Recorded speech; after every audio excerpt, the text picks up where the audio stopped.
Hey guys, and a very warm welcome back to What's for Tea, and I hope we've all had a fab tea so far. Right, this is the wee Jucy Lucy recipe. It was a very close call between the Beef Wellington and the Jucy Lucy, but the Jucy Lucy just snuck in at the end with 40% of your votes. So that's what I'm going to be showing you today, but I will be doing the Beef Wellington and also the tuna pasta in separate recipes for you guys. Right, so this is what you're going to need if you want to follow along with this recipe. I've looked at a few different videos, so I've just sort of taken bits from a few different videos and compiled it into one. So first of all, you're going to need burger buns of your choice. I'm using these lovely cheese topped ones. You'll also need 700 grams of ground beef. You'll need some slices of processed cheese. Now, I couldn't actually find American cheese. I think that's traditionally what you would use, or Gouda, something like that. So I'm just using some Dairylea cheese triangles for the sort of nice gooey effect. You'll also need whatever toppings and condiments you like. I'm just using some lettuce, some beef tomato, some pickles, and I'm also using some tomato sauce and some mustard. You'll also need a wee spice rub, and that's just basically half a teaspoon of salt, half a teaspoon of pepper, half of a beef oxo cube or bouillon cube, and also half a teaspoon of onion powder.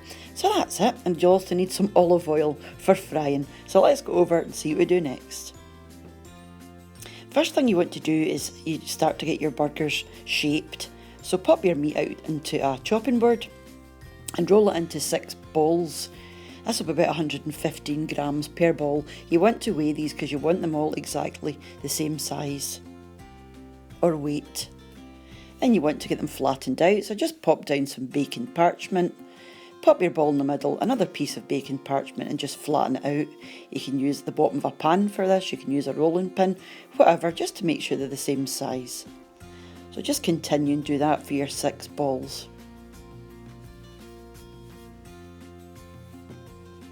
I just used the bottom of a frying pan to squish these down.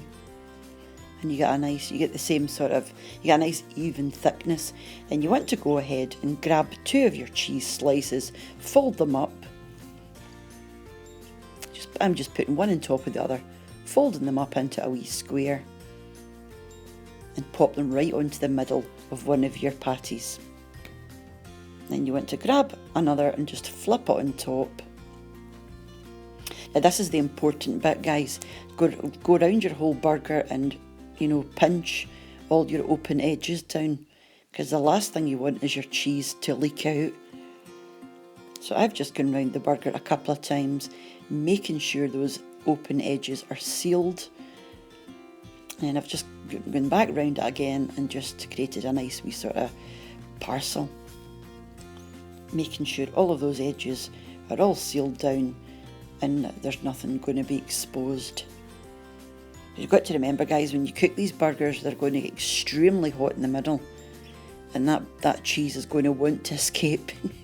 So it's vital that your burgers are properly sealed, or it's going to ruin the whole thing.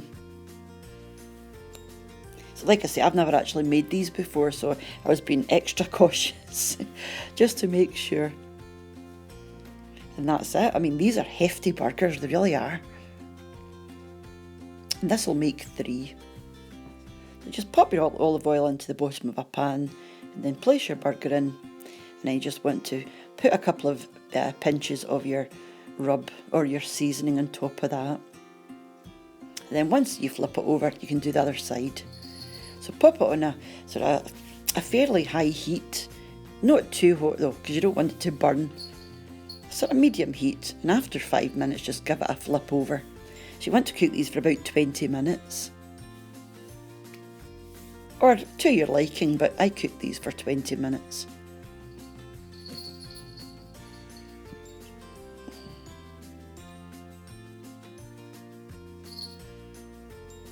You can pop some more of your seasoning on top. Another wee flip. And these are looking great. I was so surprised, I thought they were going to leak everywhere, but no, not at all. And a final wee flip. There might be another flip actually. Yeah, I was really chuffed with the way these turned out. And yet, one last flip. That's it now, that's it this time. And that's them done. Beautiful. Like I said, I was fair impressed with these. But that's a very, very hefty burger, guys. You know, they're quite heavy. So you wouldn't want any more than one, I wouldn't imagine. So all you have to do is put them into a plate. So like I say, I'm just using some lettuce, some tomato, obviously the burger, and some mustard and some ketchup. I was going to put some raw onion on, but I forgot. Some chips and some more of your salad ingredients there just at the side, and some pickles. And all you have to do now is cut it in the middle and see what it's like. Ta-da! Oh wow, look at that cheese. I'm sorry, it looks a bit of a mess actually, but it tasted absolutely divine. Beautiful, cooked perfectly as well. So that was it, guys. Thank you very much again for popping over and seeing what's going on, and also for voting in the wee poll. But like I said, I will be making the beef Wellington and the tuna pasta amongst other things coming up. So I mean, there's loads of good stuff coming, and I'm also getting some ideas together for Christmas as well, to show you guys a few bits and bobs leading up to Christmas, like roast potatoes and gravy, different things that you might want to have on the day. So if you have any suggestions for that, mind let me know if there's anything you'd be interested in seeing. So that's it, guys. So thank you again, as I said, until next time, take care of yourselves, and I'll see you then. Bye for now. Bye now.